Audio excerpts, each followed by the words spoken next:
పరిశ్రమలో ఒక హీరోకి హిట్స్ వస్తున్నాయంటే మరో హీరోకి ముప్పు ఉన్నట్లే అని సినీ జనం నమ్ముతారు. ఇప్పుడు నాని విషయంలో కూడా అదే జరుగుతుంది. కొన్నాళ్లుగా నానికి వస్తున్న వరుస హిట్స్ తో కొంతమంది సినిమా క్రిటిక్స్ మినిమం రిటర్న్ ఇచ్చే హీరోగా రవితేజ స్థానాన్ని ఆక్రమించాడు అని అన్నారు. నాని సైతం వరుస హిట్స్ తో టాలీవుడ్ లో తన రేంజ్ ను పెంచుకుంటున్నాడు. దాంతో నాని కోసం దర్శకులు క్యూ కట్టారు. ఇక తాజాగా నాని గురించి మరో టాక్ నడుస్తుంది. రవితేజతో సినిమా చేసే నిర్మాతలు అంతా నాని వెంట పడటం ఖాయమే అని ప్రచారం జరుగుతుంది. రవితేజకు ఆల్టర్నేట్ గా నానికి కూడా మరో యంగ్ హీరో పోటీగా మారాడు అని అంటున్నారు. నానికి పోటీగా మారింది ఎవరో కాదు, ఈ ఏడాది సంక్రాంతి బరిలో శతమానం భవతి సినిమాతో సక్సెస్ ను సొంతం చేసుకున్న శర్వానంద్.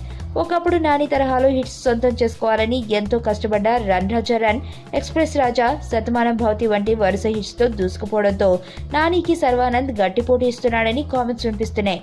ప్రస్తుతం ఆడియన్స్ కు బాగా ఆకట్టుకుంటున్న శతమానం భవతి త్వరలోనే 3 కోట్ల వసూళ్ల క్లబ్ లోకి చేరే అవకాశం ఉండటంతో నానికి సర్వాకు పోటీ రసవత్తరంగా మారింది.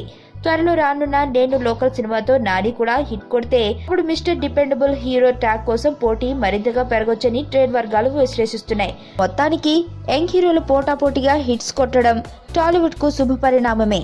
మరి మున్ముందు ఎవరి స్థానం ఎక్కడ ఉంటుందో వేచి చూడాల్సిందే.